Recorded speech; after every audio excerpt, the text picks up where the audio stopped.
I've been trying to think of topics to come up with to talk about on my channel.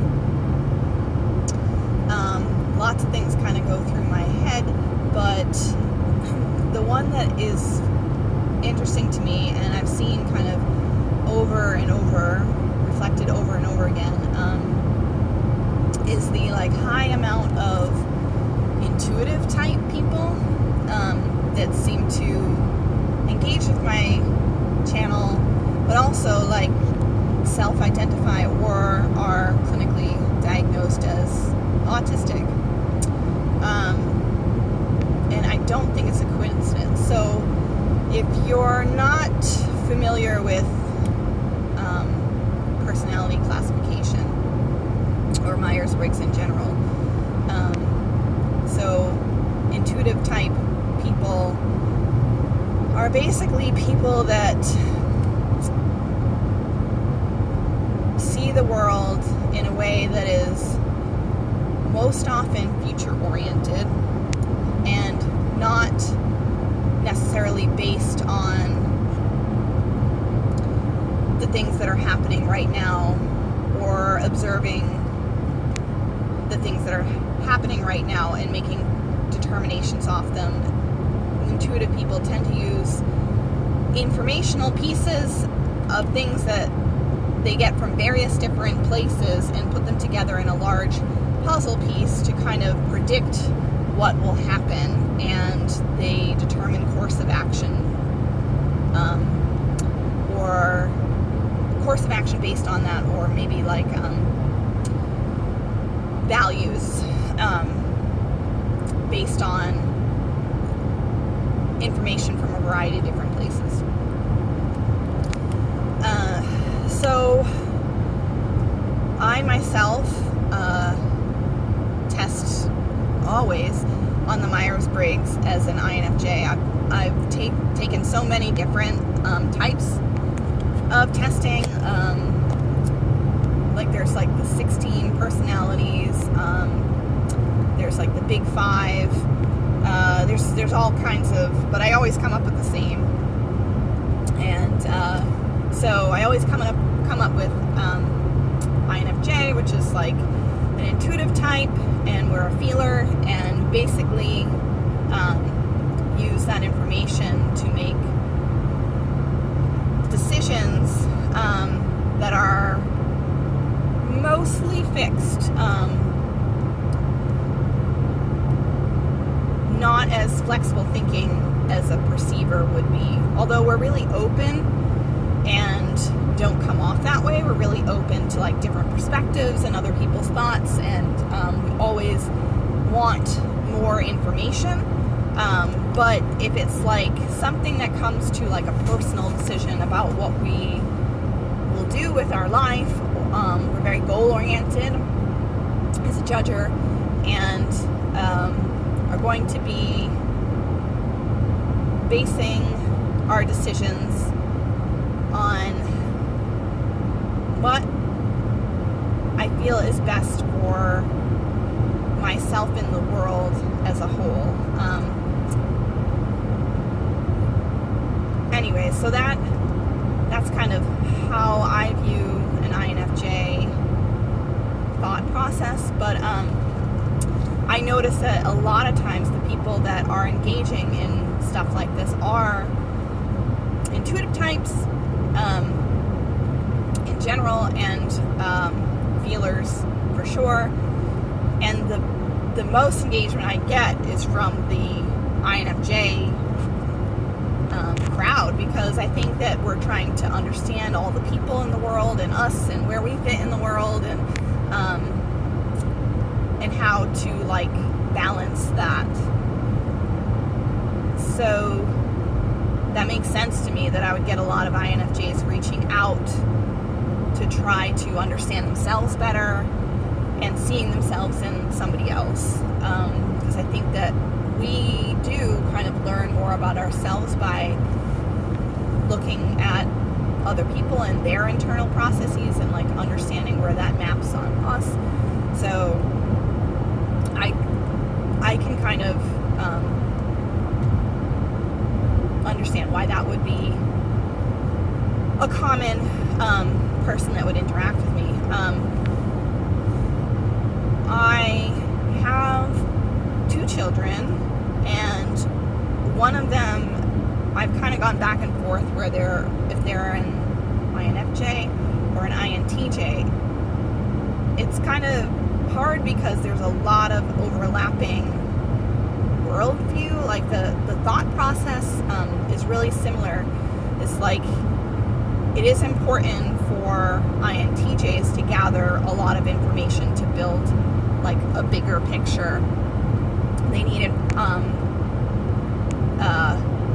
pieces of data from a lot of different places, but it tends to be more technical and science-based, and not that INFJs can't be scientists. I am a science-based person, but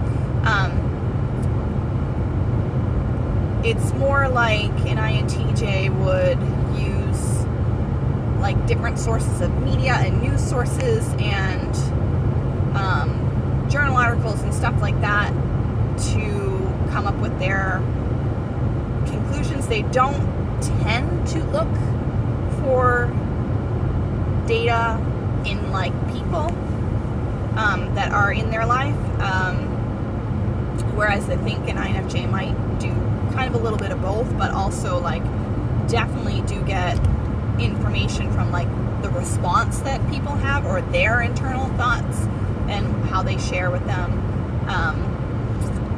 So I think I would say an INTJ is more like data focused and an INFJ is more like people focused in general.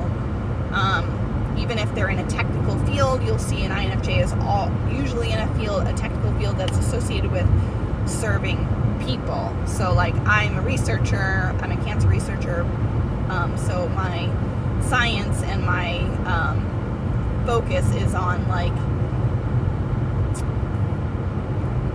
doing research to improve the lives of like other people. So that's like kind of an interesting thing that I see as a difference. And my daughter is, I can't think that she's anything other than an INFP. So it's weird because we don't have any of the same cognitive processes, but it's weird because she's like my internal view, but it's like how I think about things, how I view the world. She has a way of generating that externally, and like the art that she creates and the poems that she creates and songs that she creates that I struggle more with. But I wanted to kind of loop this back around and kind of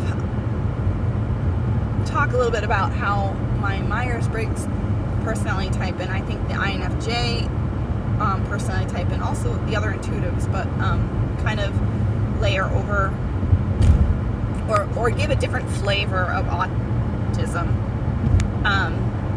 So for me, my inner world, like my inner world view, the stuff that goes on in my head is like really rich. I'm a visual thinker. How I communicate is like what I communicate out with my words is like a very small snippet of what I actually think about and have going on in my head. It's very complex and very nuanced, and I think that's why INFJs tend to be very accepting of a lot of people's viewpoints, is because our own heads is so nuanced and like complicated, and like there's so many different aspects and facets to like how our brain works and subtleties and perspectives inside even our own selves. Like holding two viewpoints at the same time is not a complicated thing. So the thing that shows up for me as an autistic person is that my visual pictures and it's stifled by my verbal abilities. I feel like I am like a hose that got like kinked, and there's only like a spurt of like water coming out of the end of this hose that's kinked. And so like when I go to communicate what's in my head, the words that come out like don't ever represent what's going on in my head, and it's entirely frustrating. It's like I'm always speaking a different language from everybody else, and I think that the autistic part, the way that my autism like shows up is like, it's like I can't get the words out. Like the words, I lose them, and like I don't have them. Like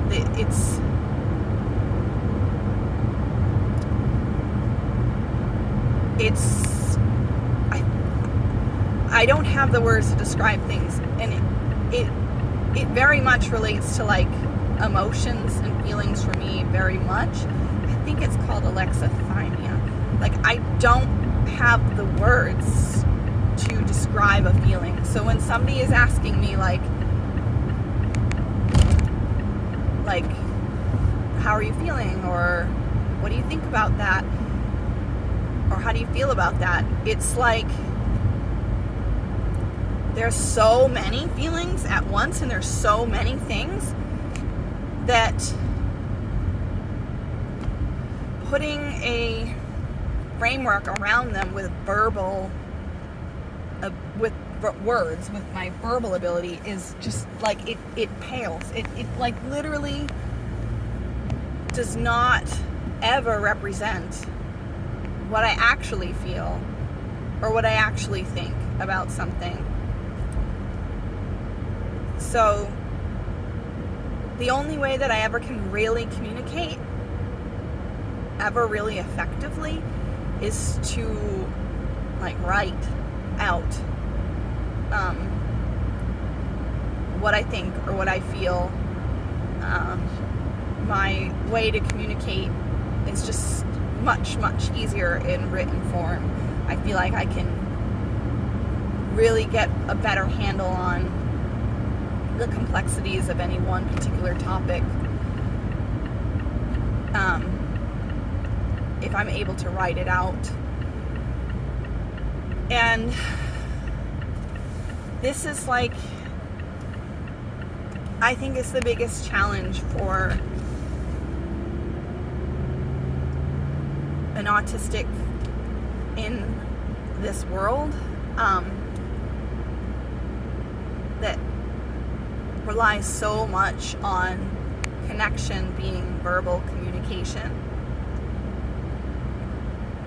The way to interact with somebody in a way of like shared words, it's makes it so that I have like a huge gap in my ability to connect with anybody else in real time. It's been something that I've always kind of like had frustrations with. A lot of the time when I will interact with somebody, especially if they're not an intuitive, I don't know, INFPs, like, it's interesting because I don't really have to explain a lot of things. There's a lot that they just basically understand about my brain and how it works, that they're able to kind of like verbalize. It's like they have a much wider tunnel from their feelings and their emotions outwardly. It's the only time I've ever interacted with somebody, with the exception of maybe other INFJs, that like I feel like I'm actually seen. But for the most part, it feels like I can never really communicate what goes on in my head, and it means that like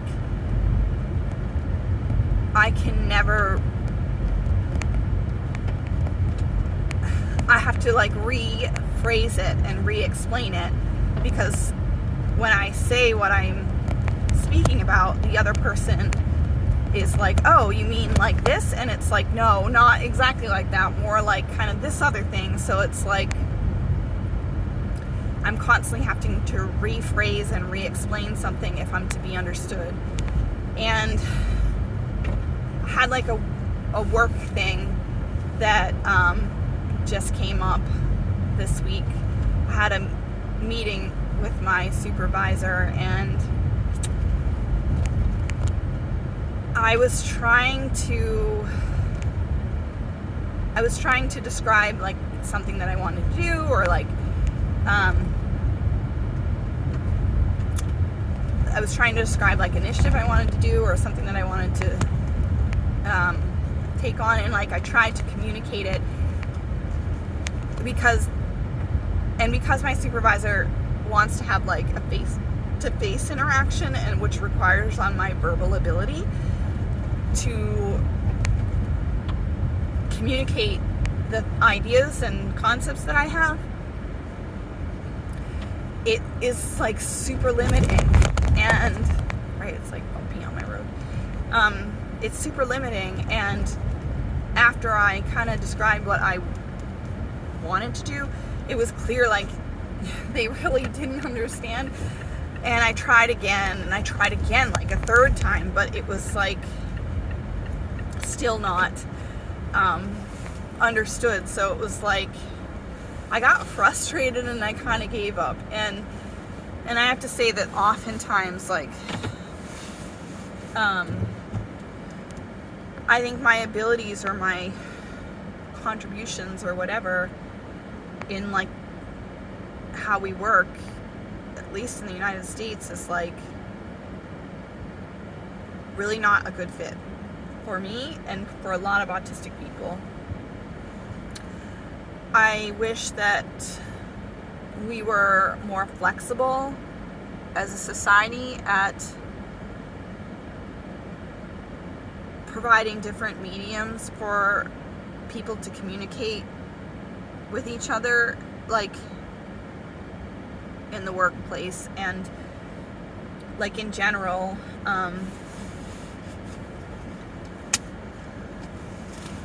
I know like a lot of times now, like texting is like a common way of communicating, which I actually really appreciate. That that written communication back and forth is more reliant than verbal communication, but I do still find it limiting because I have to like filter my content on how I communicate with somebody that way, because it has to be succinct, and like actually really prefer to like communicate in email to somebody that I have to speak with, but like it's not a socially really accepted way to communicate with somebody that is like you're friends with. So yeah, there's just like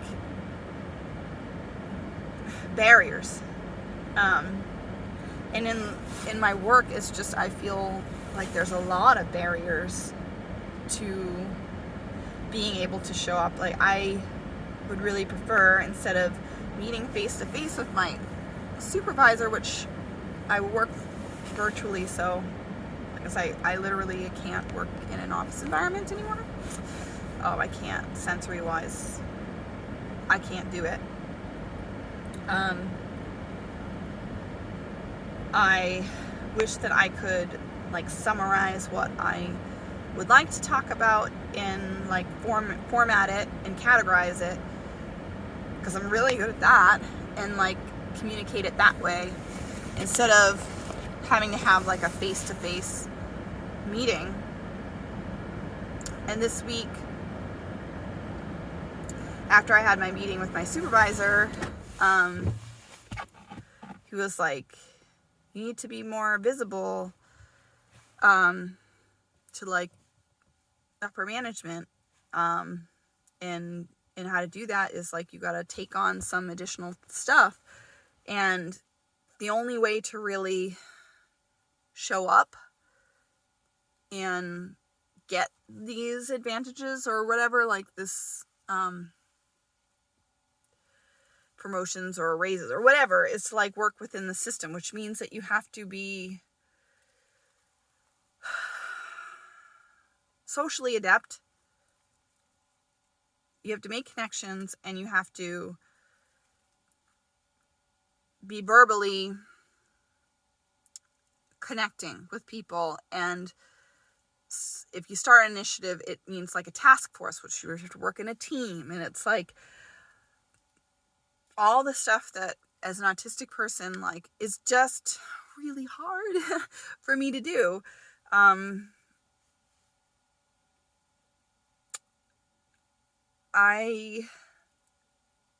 It's like doing your assigned tasks and what you're supposed to do, like that has been described as what is expected of you, is never really what you're supposed to be doing.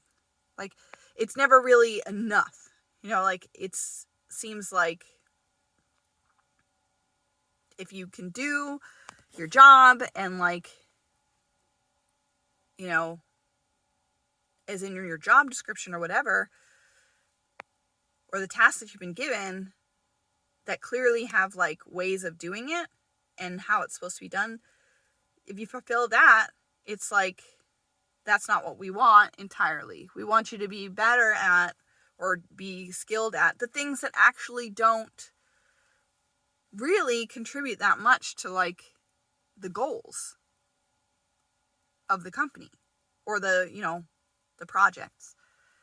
And I don't know, this is just like a frustration of mine. If I try to strive for those things that they want me to do, it means that I'm extending myself in a way that isn't natural to my abilities, which is like energy depleting. And I'm like, feel like I'm constantly calculating my energy expenditure. My whole existence, my whole life is about figuring out how much energy any single activity is going to take. And that's why I need to know what's like, I think that's why autistic people in general want to know what the plan is. It's not because we're like rigid or inflexible or whatever. It's because I need to know how much effort any one thing is going to take. And I can figure that out if you tell me what like is going to happen, or just even like a framework for what's going to happen. I can decide, like, I can figure out like, okay, if that's what's going to happen, then, I won't be able to do this other thing. Or I have to like limit my energy beforehand, or plan to have something after as recovery from my whatever activity it is. But I'm in a constant state of like monitoring this. And it can extend to like even like daily tasks, like, stuff that you have to do around the house, like dishes and laundry and stuff like that. It's like that factors in. Anything that's not like me spending time in my head or writing creatively or, just like zoning out is energy output. So it just gets me super frustrated when, as a society that is based on consumerism and,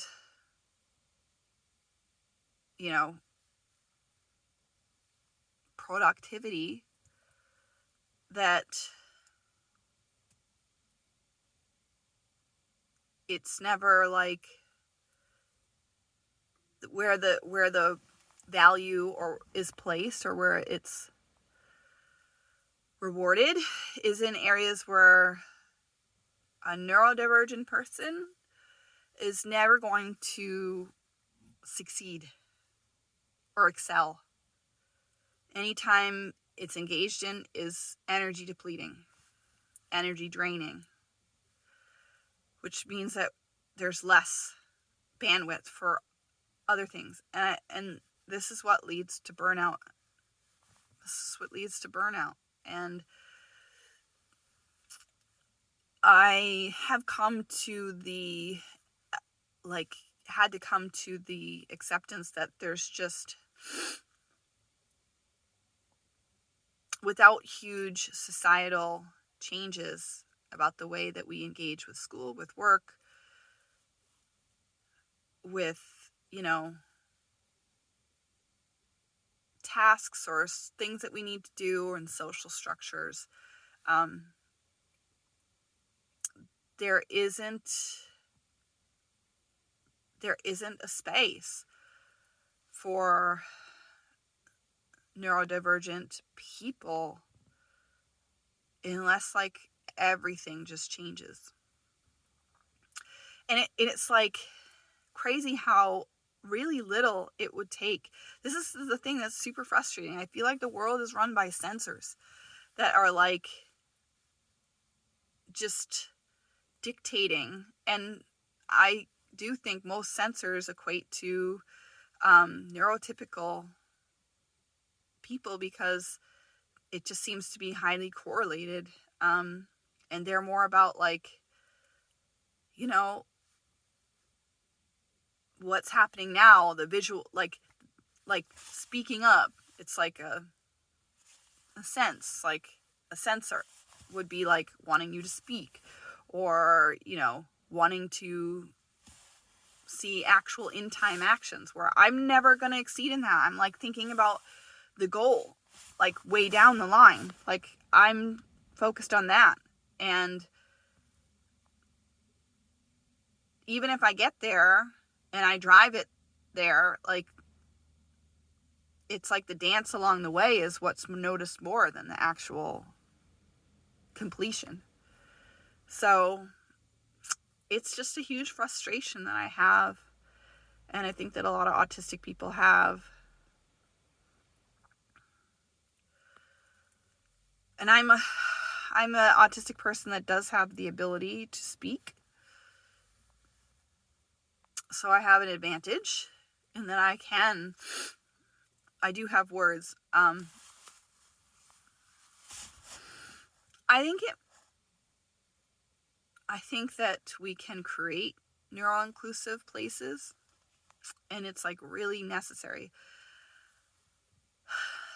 I think I have some ableist thought processes that I still need to get rid of. I see my son, who is also very likely autistic. He's got so many.